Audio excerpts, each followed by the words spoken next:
معزز و محترم جملہ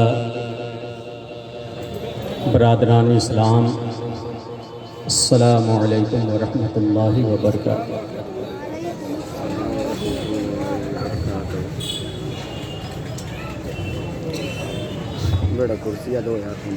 نحمدہ ونصلی ونسلم علی حبیبہ الکریم،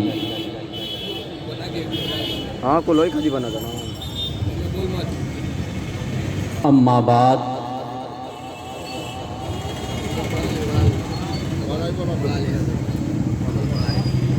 فاعوذ باللہ من الشیطان الرجیم، بسم اللہ الرحمن الرحیم، قل بفضل اللہ وبرحمتہ فبذالک فلیفرحوا، صدق اللہ مولانا العلی العظیم، وصدق رسولہ النبی الامین الکریم، ونحن علی ذلک لمن الشاہدین والشاکرین والحمد للہ رب العالمین۔ درود شریف پڑھیں۔ اللہم صلی علی سیدنا و شفیعنا و نبینا و طبیب قلوبنا و شفاء صدورنا و مولانا محمد و بارک وسلم، صلاۃ و سلام علیک یا رسول اللہ صلی اللہ تعالی علیہ وسلم۔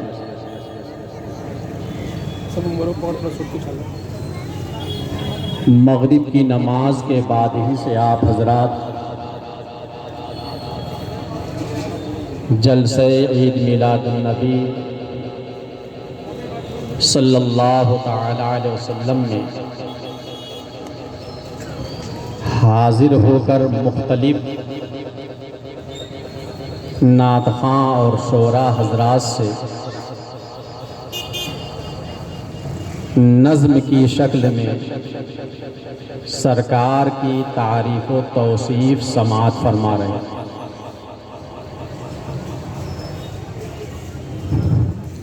میں سب سے پہلے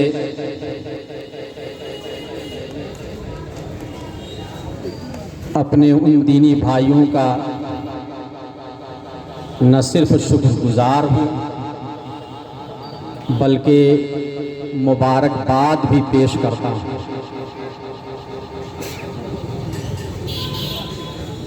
جناب محمود احمد خان صاحب، جناب فہیم خان صاحب،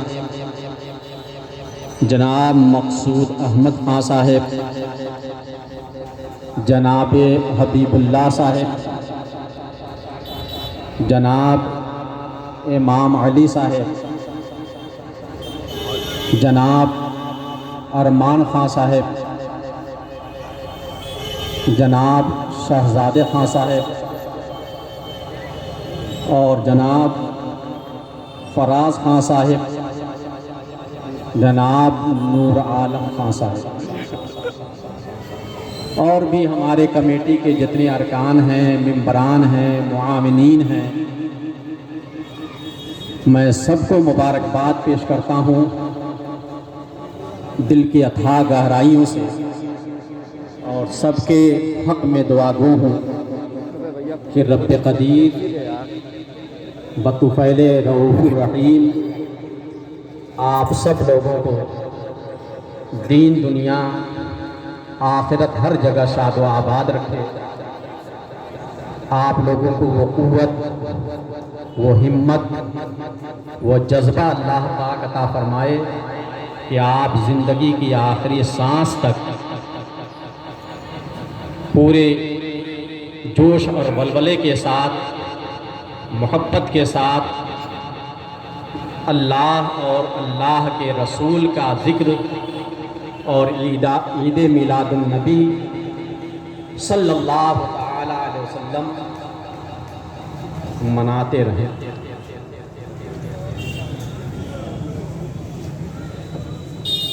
ایک بار اور درود شریف پڑھیں۔ اللہم صلی علی سیدنا و شفیعنا و نبینا وطبیب قلوبنا ومولانا محمد وبارک وسلم صلاۃ وسلام علیک یا رسول اللہ۔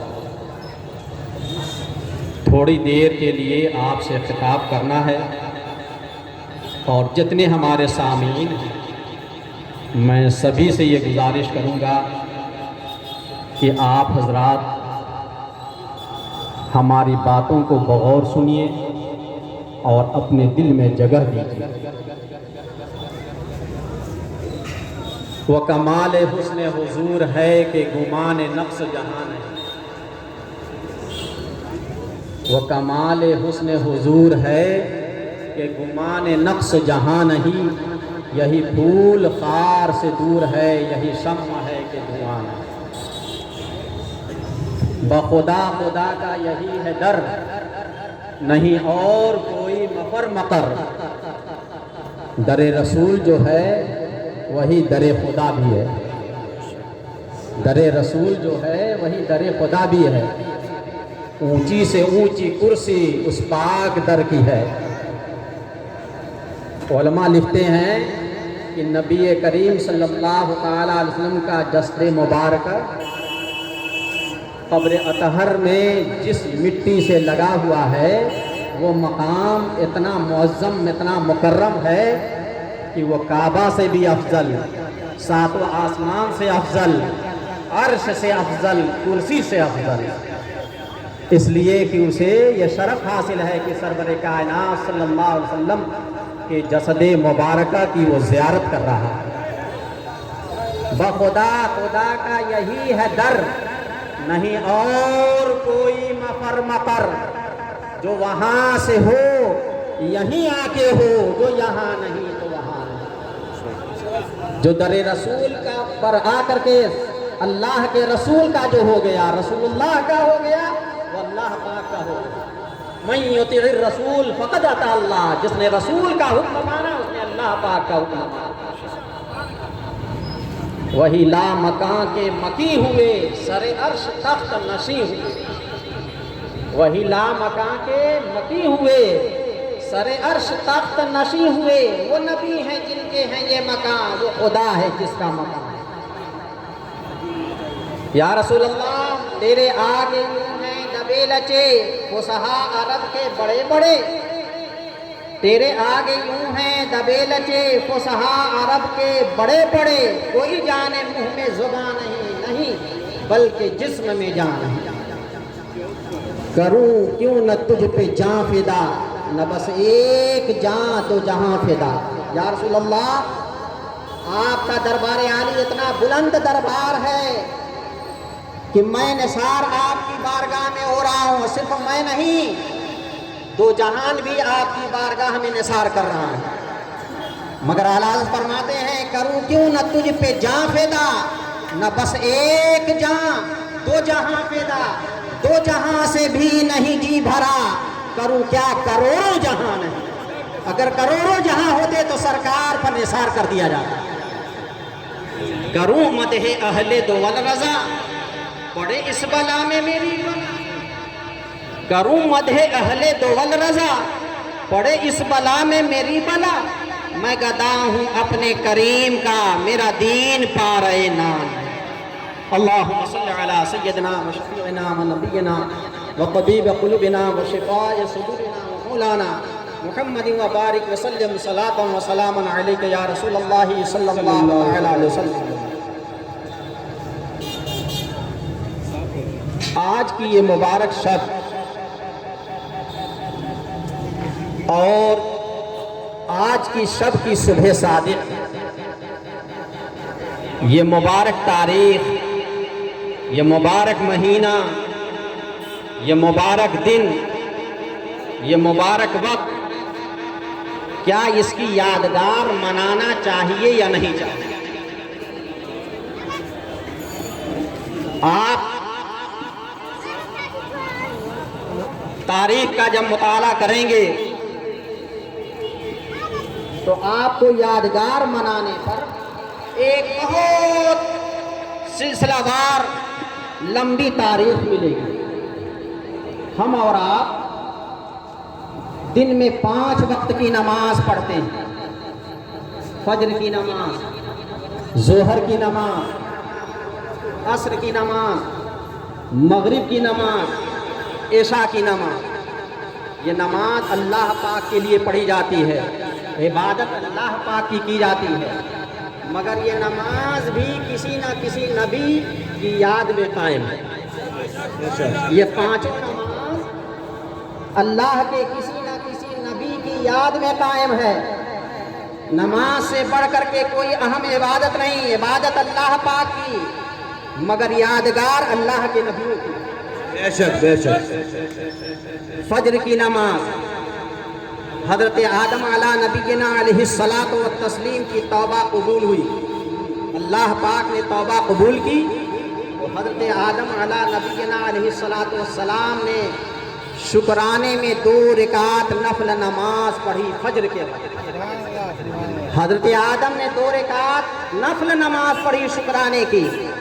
اللہ تبارک و تعالیٰ نے امت محمدیہ پر صبح قیامت تک کے لیے یہ فجر کی 2 رکعت فرض کر دی ہے کہ نماز میرے لیے پڑھو، مگر میرے حبیب اور میرے محبوب حضرت آدم کی یادگار قائم ہے۔ ظہر کی نماز، حضرت ابراہیم خلیل اللہ علیہ الصلاۃ والتسلیم نے اللہ پاک کی بارگاہ میں دعا کی، اے اللہ پاک مجھے فرزند ارجمند عطا فرما، تو اللہ پاک نے انہیں حضرت اسحاق علیہ الصلاۃ والتسلیم کو پیدا فرمایا، انہیں عطا فرمایا۔ ان کے گھر میں حضرت اسحاق کی ولادت ہوئی۔ اس خوشی میں حضرت ابراہیم خلیل اللہ علیہ الصلاۃ والتسلیم نے شکرانے کی 4 رکعت نماز پڑھی اللہ پاک کے لیے۔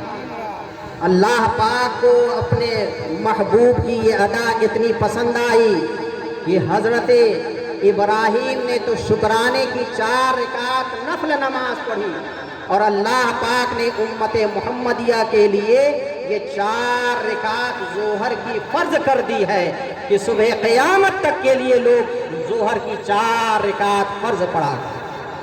یہ عصر کی نماز، حضرت عزیر علیہ الصلاۃ والتسلیم کو اللہ پاک نے موت دی اور 100 برس تک آپ مردہ رہے، اور پھر اس کے بعد اللہ پاک نے آپ کو زندہ فرمایا، ارشاد فرمایا کم لبثت، کتنے دن عزیر تم یہاں ٹھہرے؟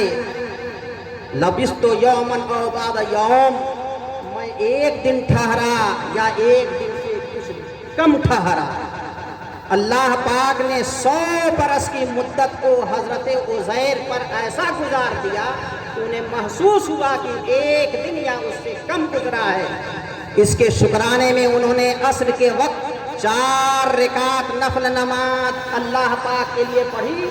اللہ پاک نے یہ 4 رکعت عصر نماز امت محمدیہ پر فرض کر دی کہ امت محمدیہ حضرت عزیر کی یادگار قائم کرے اور صبح قیامت تک 4 رکعت عصر کی نماز وقت عصر میں پڑھا کر۔ یہ مغرب کی نماز، آپ غور کرو ذرا اس نقطے پر کہ عبادت اللہ پاک کی ہو رہی ہے اور یادگار نبی کی قائم ہے۔ عبادت اللہ پاک کی ہو رہی ہے اور یادگار نبی کی قائم ہو رہی ہے۔ حضرت یعقوب علیہ الصلاۃ والتسلیم، اور ایک روایت میں حضرت ایوب علیہ الصلاۃ والتسلیم، بہت لمبی علالت ہوئی، بیماری ہوئی، اور جب کچھ افاقہ ہوا تو آپ نے شکرانے کی 4 رکعت نیت کی، 4 رکعت نیت کی، اور 3 رکعت ابھی پڑھے تھے، 4تھی رکعت کے لیے اٹھنا چاہتے تھے، مگر نقاہت اور کمزوری بہت زیادہ تھی، اس لیے 3 ہی رکعت پر قاعدہ کر کے اپنی نماز کو ختم کر دی۔ حضرت ایوب علیہ الصلاۃ والتسلیم نے تو 4 رکعت کی نیت کی تھی، مگر کمزوری کی وجہ سے 3 رکعت پر اپنی نماز کو ختم کی۔ اللہ تبارک و تعالیٰ نے یہی 3 رکعت امت محمدیہ پر صبح قیامت تک کے لیے فرض کر دی۔ اللہ سبحان اللہ۔ نماز اللہ پاک کے لیے اور یادگار نبی کی۔ عشاء کی نماز، حضرت یونس علیہ الصلوۃ والتسلیم مچھلی کے پیٹ میں 40 روز تک رہے، اور 40 روز کے بعد مچھلی کے پیٹ سے آپ باہر نکلے۔ آپ نے شکرانے کی 4 رکعت نماز پڑھی نفل۔ اللہ تبارک و تعالیٰ نے حضرت یونس کی 4 رکعت شکرانے کو امت محمدیہ پر 4 رکعت عشاء کو فرض کر دیا۔ اب یہ امت محمدیہ 4 رکعت عشاء کی نماز پڑھ رہی ہے اور صبح قیامت تک پڑھتی رہے گی۔ یہ 5 وقت کی نماز ہم اللہ پاک کی بارگاہ میں کھڑے ہو کر کے خانہ کعبہ کو قبلہ بنا کر کے ہم نماز پڑھتے ہیں، مگر یادگار انبیاء کرام کی قائم کرتے ہیں، یادگار انبیاء کرام کی قائم کرتے ہیں۔ یادگار قائم کرنے پر ایک تسلسل ہے تاریخ میں، بہت سے ایسے واقعات ہیں جس یادگار کو قائم رکھا گیا ہے۔ حضرت ابراہیم خلیل اللہ علیہ الصلوۃ والتسلیم نے جب خانہ کعبہ کی بنا کر لی تو انہوں نے اللہ پاک کی بارگاہ میں دعا کی۔ قرآن عظیم میں سورہ بقرہ میں اللہ پاک ارشاد فرماتا ہے وَإِذْ يَرْفَعُ إِبْرَاهِيمُ الْقَوَاعِدَ مِنَ الْبَيْتِ وَإِسْمَاعِيلُ رَبَّنَا تَقَبَّلْ مِنَّا إِنَّكَ أَنْتَ السَّمِيعُ الْعَلِيمُ رَبَّنَا وَاجْعَلْنَا مُسْلِمَيْنِ لَكَ وَمِنْ ذُرِّيَّتِنَا أُمَّةً مُسْلِمَةً لَكَ وَأَرِنَا مَنَاسِكَنَا وَتُبْ عَلَيْنَا إِنَّكَ أَنْتَ التَّوَّابُ الرَّحِيمُ۔ حضرت ابراہیم ایک پتھر پر کھڑے ہو کر کے خانہ کعبہ کی دیوار کو چن رہے ہیں، اور ان کے شہزادے حضرت اسماعیل علیہ الصلوۃ والتسلیم پتھر لے آ کر کے اپنے والد محترم کی بارگاہ میں پیش کر رہے ہیں۔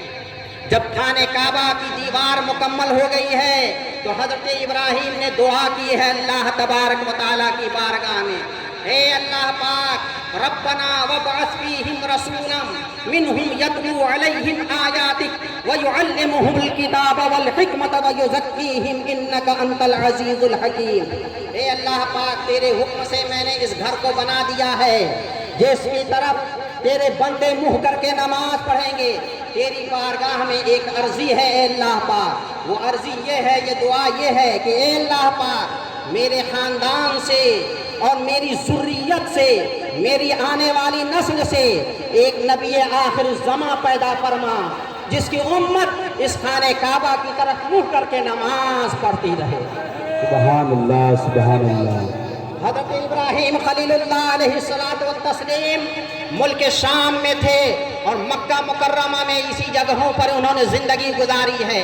حضرت ابراہیم پتھر پر چلا کرتے تھے، پتھر پر بیٹھا کرتے تھے، پتھر پر سویا کرتے تھے، پتھر پر نماز پڑھا کرتے تھے۔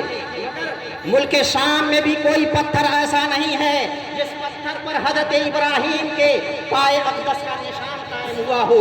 مکہ مکرمہ میں بھی کوئی پتھر ایسا نہیں ہے جس پتھر پر حضرت ابراہیم کا پائے مبارک کا نشان قائم ہوا ہو۔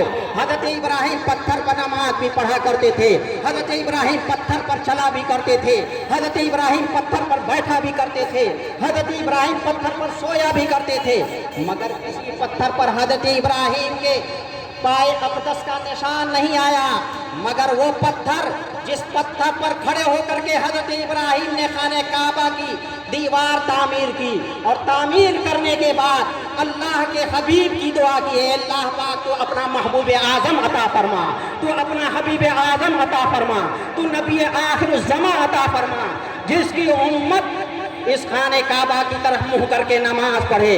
اللہ پاک کو حضرت ابراہیم کی دعا اتنی پسند آئی، اے ابراہیم تو میرا خلیل ہے، تو خلیل اللہ ہے، تو نے میرے محبوب اعظم کو مانگ لیا ہے، آج اب تو نے میرے محبوب اعظم کو مانگ کر کے تو نے اتنی پیاری دعا کی ہے کہ صبح قیامت تک تمہاری بھی یادگار میں قائم رکھوں گا، اور یہ تمہارا مقدس اس پتھر پر ایسا سخت ہو جائے گا کہ صبح قیامت تک خانہ کعبہ کے سامنے مقام ابراہیم میں وہ رہے گا، اور لوگ طواف مکمل کر کے اس کو قبلہ بنا کر کے 2 رکعت واجب الطواف کی پڑھتے رہیں گے۔ اتخذوا من مقام ابراہیم مصلی، تم لوگ مقام ابراہیم کو نماز پڑھنے کی جگہ بنا لو۔ نعرہ تکبیر، اللہ اکبر، نعرہ رسالت، یا رسول اللہ، مسلک اعلی حضرت، زندہ باد، نعرہ تکبیر۔